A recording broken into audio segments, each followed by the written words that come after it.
하나님이 계속 신호를 보내고 있다면 우리는 왜 그걸 알아보지 못할까요? 왜 어떤 사람은 그 신호를 따라가고 왜 어떤 사람은 끝까지 놓쳐버릴까요? 왜 기도해도 아무 일도 일어나지 않는 것처럼 느껴질까요? 혹시 지금 하나님이 아무 말도 하지 않는 것처럼 느껴지십니까? 기도는 했는데 변화는 없고 기다리고 있는데 아무 일도 일어나지 않고 그래서 점점 이런 생각이 들기 시작합니다. 내가 틀린 걸까? 하나님은 왜 아무 말도 안 하실까? 하지만 정말 아무 말도 하지 않고 계신 걸까요? 아니면 이미 말하고 계시는데 우리가 못 듣고 있는 걸까요? 우리는 종종 하나님의 응답을 확실한 형태로만 기다립니다. 눈에 보이는 기적, 분명한 변화, 명확한 결과. 그래서 그게 아니면 응답이 아니라고 생각합니다. 하지만 성경 속 이야기를 보면 하나님의 방식은 항상 달랐습니다. 크게 흔들리는 사건이 아니라 작은 신호로 조용하게 지속적으로 말씀하셨습니다. 그런데 우리는 그걸 신호라고 생각하지 않습니다. 그래서 놓칩니다. 문제는 신호가 없는 것이 아니라 우리가 그걸 신호로 보지 않는 것입니다. 우리는 이런 기준을 가지고 있습니다. 이건 우연일 거야. 이건 그냥 지나가는 일이야. 이건 의미 없는 감정이야. 그래서 하나님이 보내는 방향을 그대로 지나쳐버립니다. 그리고 나중에 이렇게 말합니다. 그때가 신호였구나. 왜 항상 늦게 깨닫게 될까요? 왜 우리는 지나간 뒤에야 그게 하나님의 뜻이었다고 느끼게 될까요? 여기에는 분명한 이유가 있습니다. 그리고 그 이유는 생각보다 단순합니다. 우리는 이미 답을 가지고 있기 때문입니다. 우리는 이미 이렇게 생각하고 있습니다. 나는 이 길로 가야 한다. 이게 맞다. 이건 포기하면 안 된다. 그래서 다른 방향의 신호는 아예 보이지 않습니다. 하나님이 다른 길을 보여주셔도 우리는 그걸 받아들이지 않습니다. 왜냐하면 그건 우리가 원하는 방향이 아니기 때문입니다.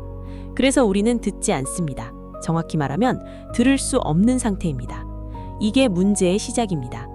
성경을 보면 하나님의 신호는 항상 조용하게 시작됩니다. 아주 작은 변화로, 아주 사소한 계기로. 그래서 대부분의 사람들은 그걸 그냥 지나쳐 버립니다. 요셉의 이야기를 보면 그렇습니다.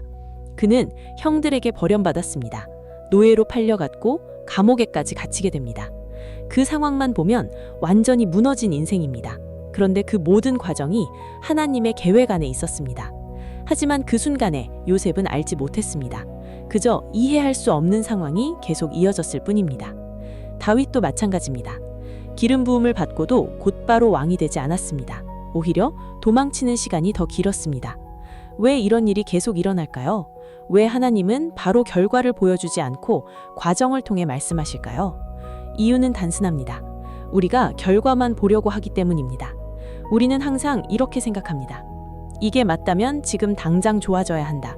이 길이라면 확실한 결과가 있어야 한다. 그래서 과정 속에서 오는 신호를 모두 무시합니다. 하지만 하나님은 결과가 아니라 과정을 통해 말씀하십니다. 작은 불편함, 반복되는 막힘, 설명되지 않는 불안, 이것들이 이미 신호일 수 있습니다. 그런데 우리는 그걸 무시합니다. 왜냐하면 그건 우리가 원하는 방향이 아니기 때문입니다. 그래서 우리는 계속 갑니다. 그리고 점점 더 멀어집니다. 그러다 어느 순간 완전히 막히게 됩니다. 그제서야 멈추게 됩니다. 그리고 그때 깨닫습니다. 그때 멈췄어야 했구나. 이 구조는 지금도 반복되고 있습니다. 하나님은 이미 여러 번 말씀하셨습니다. 그런데 우리는 그걸 계속 지나치고 있습니다. 왜일까요? 우리는 듣고 싶은 것만 듣기 때문입니다. 이게 핵심입니다. 하나님의 뜻이 아니라 내가 원하는 방향만 듣고 있습니다. 그래서 다른 신호는 아예 들리지 않습니다. 그리고 결국 우리는 하나님의 침묵을 느끼게 됩니다. 하지만 그건 침묵이 아닙니다. 이미 말하고 계셨는데 우리가 듣지 않았던 것입니다. 왜 우리는 끝까지 하나님의 신호를 놓치게 될까요? 이미 여러 번 말씀하고 계셨는데도 왜 우리는 그걸 끝까지 지나치게 될까요? 그 이유는 하나입니다.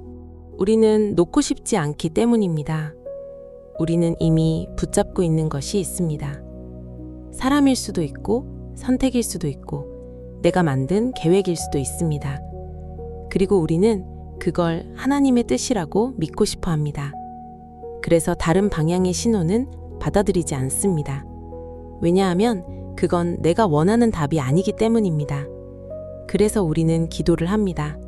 하지만 이미 답을 정해놓은 채 기도를 합니다. 이 길이 맞게 해주세요. 이 선택이 옳게 해주세요. 그 순간 우리는 하나님의 뜻을 구하는 것이 아니라 내 뜻을 확인받고 있는 것입니다. 그래서 하나님의 신호는 점점 더 들리지 않게 됩니다. 그리고 어느 순간 우리는 이렇게 말합니다. 왜 아무 말도 안 하실까요? 하지만 그때도 하나님은 이미 말씀하고 계셨습니다. 다만 우리는 듣지 않았을 뿐입니다. 그래서 하나님은 때로는 더 강하게 멈추게 하십니다. 관계가 무너지고 계획이 막히고 길이 끊어집니다. 그때 우리는 비로소 멈춥니다. 그리고 그제서야 돌아보게 됩니다. 그때가 신호였구나. 그때 멈췄어야 했구나. 왜 우리는 항상 늦게 깨닫게 될까요? 왜 우리는 조용한 신호를 끝까지 무시하다가 강한 사건이 와야 멈추게 될까요? 그건 하나님이 늦게 말씀하시는 것이 아니라 우리가 늦게 듣고 있기 때문입니다. 그래서 문제는 신호가 없는 것이 아니라 듣지 않는 상태입니다. 지금 이 순간에도 하나님은 이미 말씀하고 계실지도 모릅니다. 아주 작게, 아주 조용하게. 하지만 우리는 그걸 지나치고 있을지도 모릅니다. 그리고 우리는 이런 순간을 한 번쯤 경험합니다.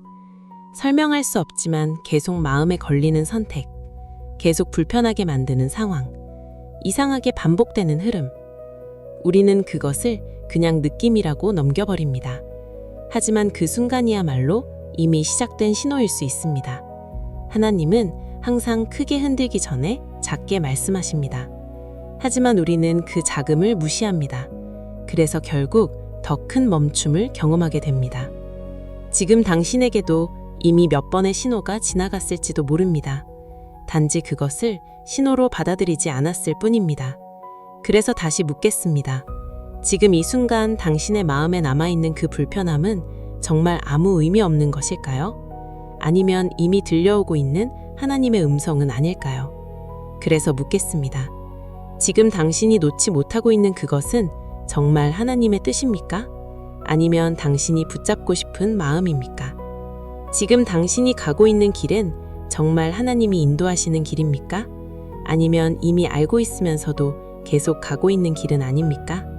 하나님은 이미 말씀하고 계십니다. 다만 우리가 듣지 않고 있을 뿐입니다.